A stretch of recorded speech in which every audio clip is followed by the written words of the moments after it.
Assalamualaikum warahmatullahi wabarakatuh. Nama saya Dean Krostian Amriko, NIM 1910-244, Stisipol Raja Haji Tanjung Pinang. Kali ini saya akan coba menjelaskan tentang konsep Trias Politika. Doktrin Trias Politika untuk pertama kali dikemukakan oleh John Locke dan Montesquieu. Menurut John Locke, kekuasaan negara dibagi dalam 3 kekuasaan, yakni 1. Kekuasaan legislatif, yaitu kekuasaan untuk membuat peraturan dan undang-undang. 2. Kekuasaan eksekutif, yaitu kekuasaan untuk melaksanakan undang-undang. Dan 3. Kekuasaan federatif, yaitu kekuasaan yang meliputi segala tindakan untuk menjaga keamanan negara dalam hubungan dengan negara lain, seperti membuat aliansi dan sebagainya. Namun, Montesquieu membagi kekuasaan pemerintah dalam 3 cabang, yakni kekuasaan legislatif, eksekutif, dan yudikatif. Selanjutnya, kita akan membahas tentang teori Montesquieu ini. Badan legislatif. Badan legislatif merupakan lembaga atau dewan yang mempunyai tugas serta wewenang membuat atau merumuskan undang-undang yang ada di dalam suatu negara. Selain itu, lembaga legislatif juga diartikan sebagai lembaga legislator, yang mana jika di negara Indonesia lembaga ini dijalankan oleh DPD, DPR, dan MPR. Sejarah Trias Politika. Trias Politika adalah anggapan bahwa kekuasaan negara terdiri dari 3 macam kekuasaan, yakni kekuasaan legislatif atau kekuasaan membuat undang-undang, kekuasaan eksekutif atau kekuasaan melaksanakan undang-undang, dan kekuasaan yudikatif atau kekuasaan mengadili atas pelanggaran undang-undang. Berikutnya, kita akan membahas tentang hak badan legislatif. Yang pertama, hak bertanya.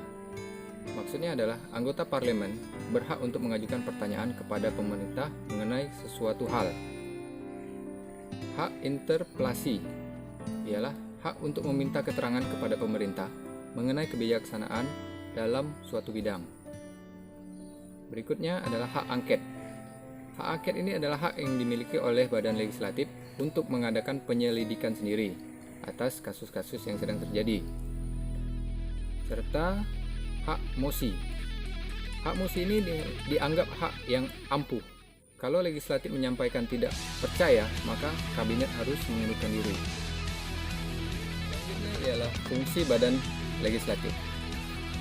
Fungsinya ialah merumuskan pedoman dan juga membuat undang-undang. Untuk alasan ini, DPR memiliki inisiatif, perubahan, dan hak anggaran, serta mengawasi eksekutif agar tindakan yang dilakukan oleh eksekutif sesuai dengan kebijakan yang sudah ditetapkan. Untuk alasan ini, DPR mempunyai hak untuk mengajukan pertanyaan, hak untuk interpelasi, dan hak untuk bertanya dan adalah badan eksekutif. Badan eksekutif merupakan suatu lembaga pemerintahan yang mempunyai suatu kekuasaan dan tanggung jawab dalam menerapkan hukum. Misalnya, biasanya dalam suatu lembaga eksekutif disebut ketua pemerintahan. Eksekutif bisa mengarah pada administrasi, ada sistem presiden, atau sebagai perintah di dalam sistem parlementer. Wewenang dan kekuasaan badan eksekutif mencakup beberapa bidang, diantaranya adalah diplomatik, menyelenggarakan hubungan diplomatik dengan negara-negara lain, administratif, melaksanakan undang-undang serta peraturan-peraturan lain dan menyelenggarakan administrasi negara, militer, mengatur angkatan bersenjata, menyelenggarakan perang serta keamanan dan pertahanan negara, yudikatif, memberikan gerasi, amnesti, dan sebagainya, serta legislatif, merencanakan rancangan undang-undang dan membimbingnya dalam badan perwakilan rakyat sampai menjadi undang-undang. Terakhir adalah lembaga yudikatif. Lembaga ini memiliki tugas untuk mengawal serta memantau jalannya perundang-undangan dan penegakan hukum di Indonesia. Lembaga yudikatif di Indonesia meliputi 3 lembaga, yaitu Mahkamah Agung, Mahkamah Konstitusi, dan Komisi Yudisial. Baiklah, sekian materi yang saya sampaikan pada hari ini. Saya tutup dengan salam. Assalamualaikum warahmatullahi wabarakatuh.